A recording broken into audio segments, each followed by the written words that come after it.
Actress Blake Lively has decided to drop some of her claims against former co-star Justin Baldoni. That's the news from federal court this week as armies of lawyers trade letters and motions and responses, all a part of the behind-the-scenes drama that has transcended the silver screen. The question is, does this show a weakness in her case or not? Let's discuss. Welcome to Sidebar, presented by Law&Crime. I'm Jesse Weber. Been a little while since we've talked about the Blake Lively, Justin Baldoni legal saga, which, by the way, is set to go to trial next year. We'll see if that happens. But got a pretty big update to share. Apparently, attorneys for Baldoni filed a motion to compel Lively's medical records, to see what information she might have to back up her claims of emotional distress, come up with a way to potentially refute that. And it seems an argument could be, rather than giving up that personal information, what happens? Lively has decided to drop two claims against Baldoni. So we are going to dive into what might have been going on here. We're going to dive into the backstory of this. I'm joined by former California federal prosecutor Neama Rahmani. Neama, so good to see you. I'm going to put you on pause right now because I got to give the audience a recap. I got to recap a lot of how we've got here. Our audience has been following a lot of the Sean Diddy Combs trial. So let me just recap where we are in this and then I'll get back to you. But good to see you. Okay, so Lively and Baldoni, they starred together in a film called It Ends With Us, which premiered last year. Now, Baldoni was also the director, but Lively says Baldoni acted inappropriately on the set, doing things like talking about pornography, his personal life, that he invaded her space, and this included even when she was breastfeeding her newborn, that he improvised intimate scenes, and she says that she brought up some of these issues and demanded certain rules be followed on set, including hiring an intimacy coordinator, and Baldoni and his studio, Wayfarer, they apparently agreed. But Lively contends that because she challenged Baldoni, he and his team were afraid that she would raise her concerns publicly. So she claims that they started an online smear campaign against her to make her look bad and to discredit her before she even went public. So she ends up filing a complaint with the California Civil Rights Department that developed into a full-blown lawsuit not too long after. Baldoni fires back, files a countersuit of his own against Lively, her actor husband Ryan Reynolds, and others, claiming they were the ones who launched a smear campaign against him and weaponized false allegations against him. And he also claimed that Lively tried to take over the film and demanded that her final edit be the one that's released by Sony. So a lot of back and forth here. Oh, by the way, Baldoni also sued the New York Times after the newspaper published an article about Lively's allegations. Baldoni claims that the Times took those allegations at face value. They didn't do their due diligence. They didn't do any of their own research. And he says that the reporter did reach out for a comment, but on such a short deadline that his team didn't really have time to respond. Now, we've done several breakdowns of the complaints in these dueling lawsuits, the different claims, the different parties. You can go on Law&Crime's YouTube page for a more in-depth review of all of that. But since the lawsuits were filed, there has been a lot of back and forth, especially concerning text messages, because in her lawsuit, Lively included messages that she deemed inappropriate. But Baldoni released more exchanges that he said included vital context. Now, Lively's complaint that was filed in the Southern District of New York listed 15 causes of action, 3 sexual harassment claims in violation of federal and state law, 3 retaliation claims, failure to investigate, prevent, and/or remedy harassment, avoiding and abetting harassment and retaliation, 2 breach of contract claims, intentional infliction of emotional distress, negligent infliction of emotional distress, false light invasion of privacy, civil conspiracy, and defamation. Neama, back to you. You're still with us. Neama, good to see you. Okay, why so many causes of action? I have to imagine there's an overlap in the allegations. Is it something like, hey, no, each one's specific, each one is important, or the other way of looking at it is, do you just throw as much as you possibly can and see what sticks? Is that fair or is that not fair? That is fair. It's really a kitchen sink approach in some of these civil lawsuits. And look, I'm a former federal prosecutor, but now I'm a civil plaintiff's lawyer and I handle these types of claims. And sometimes, for whatever reason, the jury either disbelieves or you can't prove a cause of action, or the judge tosses it. Or in this particular case, you actually have to withdraw some of the causes of action because you're unwilling to pursue it. So normally, if you're making a claim that you're physically hurt or you're emotionally distressed, your medical records are fair game. They become an issue in the case. So they can subpoena your doctors, they can subpoena your therapist, your psychologist, your psychiatrist. So by claiming emotional distress and having those causes of action, Blake Lively actually puts all that and makes it relevant in the Yeah, case. but in general, when you're looking at the causes of action here, I'm curious if you think there is substance to this, if there is an argument to these. We'll talk about emotional distress claims in a minute, but in this amended complaint, it was more than 100 pages long. Lively provided what she said are examples of incidents or behaviors that made her uncomfortable, causing emotional distress. There was this exchange. He claimed he could speak to the dead, and on several occasions told Miss Lively that he had spoken to her recently deceased father. Mr. Baldoni then referred to women in the workplace as sexy. When they expressed discomfort, Mr. Baldoni would deflect or try to pass it off, which undermined Miss Lively and others' concerns. For example, on one occasion that Miss Lively observed, he told a female cast member that her leather pants looked sexy when she arrived to the set. When she rebuffed his comment because she was uncomfortable, rather than apologizing, he brushed it off with, "I can say that because my wife is here today." Miss Lively felt embarrassed witnessing this kind of commentary, as did others. So putting aside the emotional distress claims, do you think the other causes of action, there's weight to it? I do, Jesse, and I'm not saying that this is true, but if you have multiple claims of sexual harassment, hostile work environment, whatever, if those are proven, you get past the initial discovery phase. The judge doesn't knock them out on summary judgment, because we know defendants file these motions to try to get some of these kicked out after discovery. They'll say, listen, you haven't proven them as a matter of law. If you get to a jury and you're able to prove these, it helps increase the damages in the case, because what you can do is during closing arguments, you can go, you know what? We prove count 1, sexual harassment, count 2, also sexual harassment, count 3, hostile work environment. Give us damages for each of these counts that we've proven. So it can really increase that jury verdict. By the way, talking a big lawsuit like this, litigation, how could I not call out experts in this area of the law? I'm talking about our great partner and sponsor, Morgan & Morgan. This is America's largest injury law firm, and honestly, they have an amazing track record. In the past few months, Morgan & Morgan secured a $9.3 million verdict for a car crash victim in Florida, a $5.6 million verdict for another car accident victim in Atlanta, and not to mention $1.8 million in Kentucky after insurance offered them just $5,000 in that case. And even if you think your case isn't worth, millions of dollars, why not just start a claim and fight for what you deserve? Morgan & Morgan makes it so simple. You can start a claim from your phone in just 8 clicks. Everything from signing contracts, uploading documents, talking to your legal team, it can all be done through your phone. So if you're injured, you can easily start a claim at forthepeople.com/LC Sidebar. And Lively, she discussed or claimed this distress. She spoke about this distress, saying that Baldoni's alleged smear campaign caused her loved ones, right? It reads, quote, as their own words reveal, the purpose of this social manipulation plan was twofold.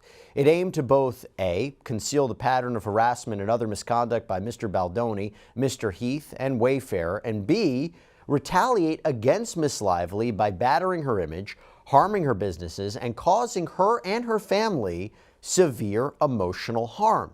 Millions of people, including many reporters and influencers who saw these planted stories, social media posts, and other online content, had no idea they were unwitting consumers of a crisis PR, astroturfing, and digital retaliation campaign created and funded by Mr. Baldoni and Wayfarer to hurt Miss Lively. That is precisely the goal of an astroturfing campaign, to light the fire and continue to stoke conversations secretly, blurring the line between authentic and manufactured content and creating viral public takedowns. And the complaint later says, the emotional impact on Miss Lively has been extreme, not only affecting her, but her family, including her husband and 4 children. There are days when she has struggled to get out of bed, and she frequently chooses not to venture outside in public. While she has fought to maintain her personal life and business interests behind closed doors, she has suffered from grief, fear, trauma, and extreme anxiety. She also has been experiencing repeated and painful physical symptoms as a result of this experience. Mr. Reynolds, too, has been affected mentally, physically, and professionally by his wife's and children's pain. Worst of all, however, has been the impact on their young children, who have been traumatized and emotionally uprooted in ways that have substantially impacted their well-being. Now, Neama, before we go any further, how does someone typically prove all that? Well, you can prove it in a few ways, right? You can come and get on the stand and testify, and it's not a criminal case, so you have to testify about how the harm affected your life. And what you want to do as a lawyer handling these types of claims is say, listen, it's not just liability in this case, right? It's not like the sexual harassment happened. As a result of the sexual harassment, the plaintiff, the victim, is a different person. So, comparing and contrasting Blake Lively before the harassment and after. Again, I'm not saying that she was harassed, but again, if you prove it, that's what you want to do. That's how you get money out of a jury. The other way you can do it is through the testimony of treating doctors and physicians, and who knows, they may not come in here anymore. And the third is people that are familiar with and know the individual, right? Family members, they come up and say, you know what? Something terrible happened to Jesse Weber. And after this accident or after this incident, he is a very different person. He's not the Jesse that I knew before. So those are the ways that you'll typically see someone prove damages in an emotional distress or pain and suffering case themselves, treating doctors and physicians and experts, and people that are around them, loved ones, oftentimes friends and family members. But here's the thing, and the reason we're talking about this today is we now know that the two distress claims, so intentional infliction of emotional distress and negligent infliction of emotional distress, they're going away. Baldoni's team had argued that since she claimed her mental health and well-being had been affected, they needed to see her private medical records. So they filed a motion to compel Lively to give them up. And in a follow-up filing, attorneys for Baldoni stated, "We write in accordance with Rules 1.c and 4.c of Your Honor's individual practices to request an order compelling Blake Lively to identify her medical and mental health care providers to produce her mental health records and to deliver to the Wayfarer parties the necessary duly executed HIPAA authorizations permitting them to obtain Miss Lively's medical and mental health care records from her providers, which are responsive to certain requests for production. The health-related information is highly relevant to Miss Lively's 10th cause of action for intentional infliction of emotional distress and her 11th cause of action for negligent infliction of emotional distress, collectively the IED claims. Instead of complying with the medical RFPs, Miss Lively's counsel recently advised us in writing that Miss Lively is withdrawing her IED claims. However, Miss Lively has refused the Wayfarer party's reasonable request that the withdrawal of such claims be with prejudice. She is only willing to withdraw her claims without prejudice, basically whether or not it can be refiled. In other words, Miss Lively wants to simultaneously refuse to disclose the information and documents needed to disprove that she suffered any emotional distress and or that the Wayfarer parties were the cause, and two, or B, maintain the right to refile her IED claims at an unknown time in this or some other court after the discovery window has closed. Miss Lively cannot have it both ways. If Miss Lively wants to withdraw her frivolous IED claims, the Wayfarer parties are entitled to a dismissal with prejudice to ensure they will not be refiled.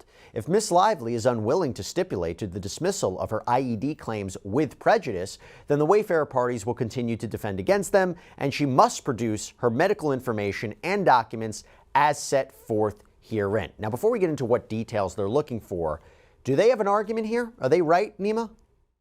I think they do have an argument, and they have a good one. So the way mental health records work is obviously they're highly confidential.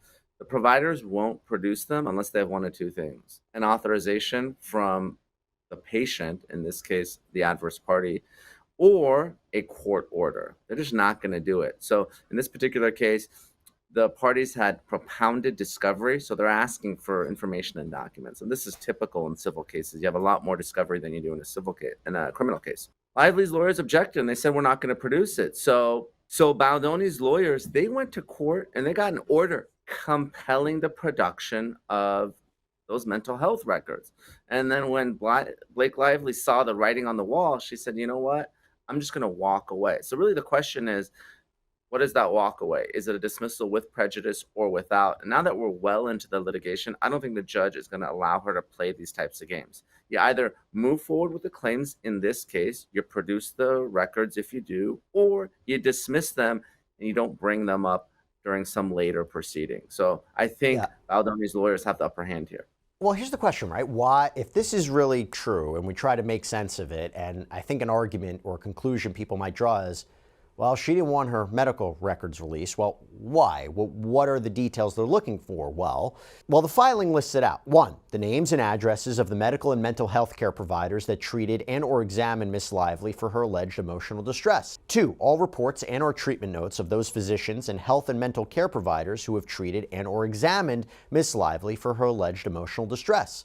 And 3, complete and duly executed HIPAA forms authorizing her medical and mental health care providers to release her records to the Wayfarer parties for purposes of this litigation. However, Ms. Lively objected and refused to disclose the medical information and documents which are highly relevant to her IED claims. Okay, so Neama, is it, hey, I don't want to turn this over to anybody, this is nobody's business? Is it B, I'm nervous about turning this over because it might actually not show what I'm claiming, I might not be able to show the harm that this all had? Or 3, is there a concern that the public will know about this? If this goes to a trial, that everyone will know about her potential mental health issues, and that could hurt her credibility, that could hurt her reputation. What are we dealing with here? It's potentially all 3. I think the fact that there's a protective order in place, the documents won't get out. Now, she may have to testify to it at trial, or one of those therapists or psychologists may have to testify to it at trial. And I think it's very likely that this case goes to trial because of how nasty it is. But look, you have to establish causation for any item of damages in a civil case. So what does that mean? Someone's got to get up there and say to a reasonable degree of medical certainty that Blake Lively was harmed emotionally because of Justin Baldoni and his conduct. So obviously the defense is going to say, no, she wasn't harmed. That's why she didn't tell her therapist this. Or if she did suffer some harm, it wasn't caused by Baldoni. Maybe she had a problem with her husband, Ryan Reynolds, or her kids, or her friends, or her family, right? There's all sorts of things that can cause emotional distress, past, present, and future. So they are entitled, and by they, the defense, to inquire and poke and prod. And I think, listen, at the end of the day, Jesse, Blake Lively doesn't need money from Justin Baldoni. This case is about sending a message, and it's about her reputation. They're reportedly worth $1 billion. So what is she trying to do here, right? This is a reputation type case. It's really no different from a Johnny Depp Amber Heard, right? Johnny Depp ended up donating the proceeds from the civil judgment. So I think Blake Lively realized that, listen, I don't want my private information out there. It either will potentially hurt the case, or even if it helps the case, I don't want the entire world to be talking about me talking to my therapist about Justin Baldoni. And look, that could completely be the reason. We don't know exactly what the reasoning is behind dropping the claims. I mean, it could also be maybe they felt that there was a weakness in the claims. I do, and we're going to talk more about this, but I do have a question. If there is a debate about whether or not she can dismiss it with prejudice or without prejudice, if we're taking the conclusion, hey, I don't want my medical records released, I don't want it coming into a trial, what could be a change of circumstances that she could refile or would want to refile in the future? Because if she wants to refile these claims in the future, isn't this going to come up again? The exact same issue will come up again. And look, sometimes lawyers fight just to fight. I don't think there's going to be any possibility that those claims will be refiled. We're already dealing with 3 different lawsuits in 3 different states, right? You got New York, the federal case. You got the state case here in LA, where I am. You have the publicist that filed a case in Texas. I can't imagine Lively filing a 4th lawsuit on these 2 emotional distress claims only. It's just not going to happen. But again, the litigation is nasty. The lawyers are, out both inside and outside the courtroom, exchanging barbs and, talking over one another. So I think they're just digging their heels in. But I can't expect any situation, Jesse, where Lively is going to refile these claims. Let's talk about it. So the filing continues after spending much of Friday and even Saturday attempting to further meet and confer via email and providing supporting authority, only to receive an insufficient revised stipulation in return. We have made a good faith determination that continued efforts will not be fruitful and respectfully seek the intervention of this court. Now, according to the response from Lively's lawyers, this is all for show. They state, given that the motion is a false and plainly improper public relations stunt Ms. Lively further requests that the court deny and strike the motion pursuant to its inherent power to control material on its docket that is abusive or otherwise improper under the circumstances. The motion was filed for a single audience, the media. There is nothing for this court to compel.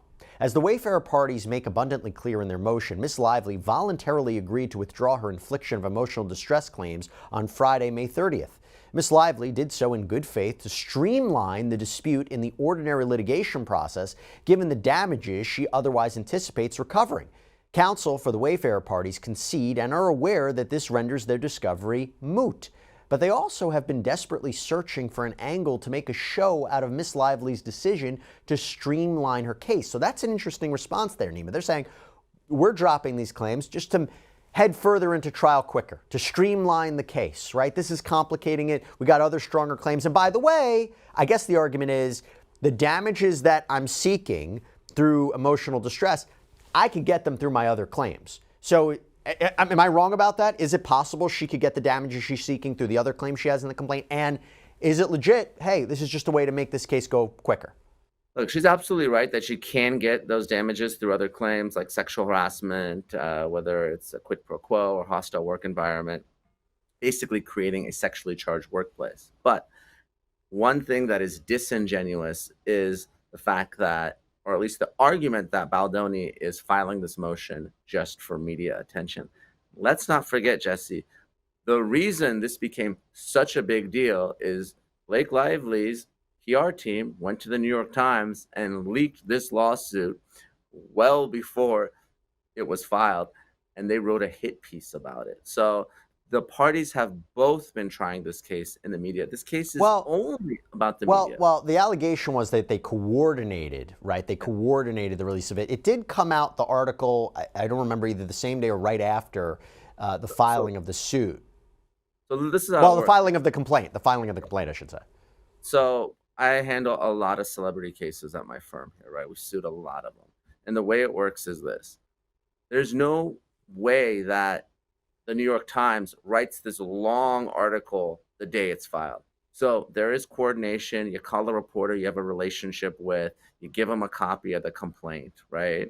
I mean, you try to do what you can to get public attention on it. So there's a whole PR team and there's a strategy in these types of cases. So they wanted media attention. They wanted Justin Baldoni to be canceled. And he was dropped by William Morris Agency at a Women's Advocacy Award, rescinded. So they really wanted to bury him in the court of public opinion. So for them to say now, hey, I don't want this media attention, when really they're the ones who initiated all this, seems disingenuous, in my humble opinion, Jesse, as a third-party observer. Yeah, no, that's fair. And look, let me continue on with this. So Lively furthered her argument. She said that Baldoni's attorneys, they are being intentionally over the top, sending emails in the middle of the night, wanting immediate responses, despite all this discussion happening over the weekend.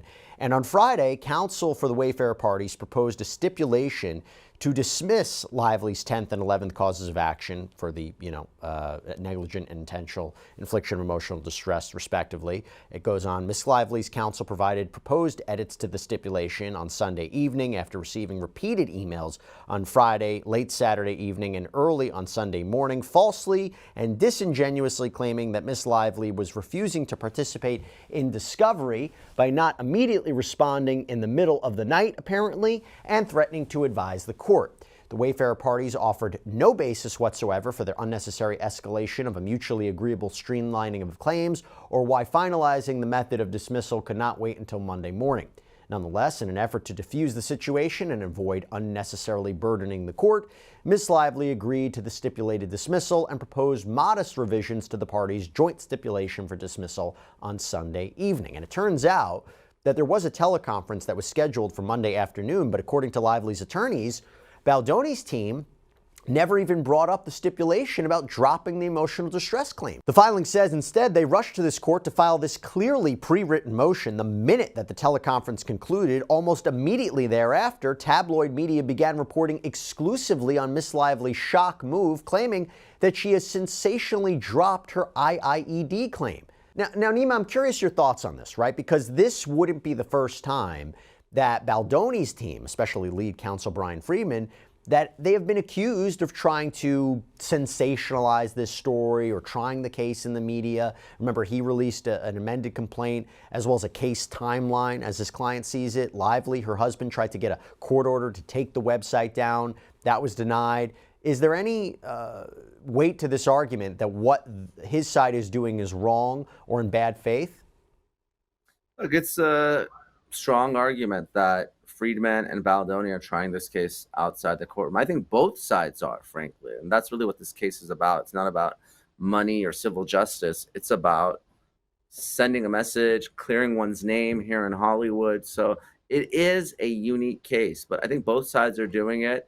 And I think, look, court filings are public, and I think there is a PR reason this was filed and not resolved by stipulation, because they want the public to know that Blake Lively is on the run and she's dismissing these claims, right? As opposed to a stipulation that doesn't get as much media attention. Well, in a statement to The Independent, Lively's lawyers, Ezra Hudson, Mike Gottlieb, they said Miss Lively continues to allege emotional distress as part of numerous other claims in her lawsuits, such as sexual harassment and retaliation, and massive additional compensatory damages on all of her claims, something that we talked about before. Now, Judge Louis Lyman issued an order on June 3rd, basically telling the two parties, get your ducks in a row. His order reads, the motion to compel at docket numbers 261 and 262 is denied based on plaintiff's representation that the relevant claims will be withdrawn. Lively's request that because the parties have agreed to dismiss Miss Lively's 10th and 11th causes of action, the court exercise its inherent authority and authority under Rule 15 to dismiss them without prejudice is denied without prejudice to renewal. The party shall stipulate to whether the dismissal is with or without prejudice, or Lively shall renew her request by formal motion. For avoidance of doubt, if the claims are not dismissed, the court will preclude Lively from offering any evidence of emotional distress. What's the judge saying here, Neama? The judge is saying, look, just because you dismiss these claims, I'm not going to let you backdoor this evidence in through another claim. I'm going to exclude it. Your emotional distress claims are coming in and you're going to produce the records, or you're not going to talk about your emotional distress without providing the relevant documents and discovery. It's unfair. So don't try to bring this evidence in through some other means. And be clear about whether or not you're dismissing it with or without prejudice, right? Yes, exactly. And if not, look, you guys can't figure it out. Gottlieb and Friedman, bring the motion before the court, and I'm going to make a ruling one way or the other. So to clear it up as we conclude this, if she's dismissing these two causes of action, okay, does it show a weakness in her case or not? Is she really on the run or not? Are there alternative explanations for why this happened? It does not show a weakness because these are some of the weaker claims. NIED, IIED, they are not nearly as strong as the sexual harassment type claims. Those employment claims are a lot stronger. Sometimes you can get attorney fees for those claims under state and federal law. So there's a reason that those are the top claims, and oftentimes you'll see these other types of claims as throw-in. So I don't think it really reflects anything. But of course, Baldoni's team is going to make it seem like Lively's on the run. Well, this is definitely a legal saga that is expected to play out over the next year or so that we will continue to follow. Neama Rahmani, thank you so much for breaking it down. I know this is very, very complicated stuff, but you made it very easy for us to digest. So thank you, Neama. Always great having you here on Sidebar. Thank you. Always great being on, Jesse. Thanks so much. Talk soon. And that is all we have for you right now here on Sidebar. Everybody, thank you so much for joining us. And as always, please subscribe on YouTube, Apple Podcasts, Spotify, wherever you should get your podcasts. I'm Jesse Weber. I'll speak to you next time.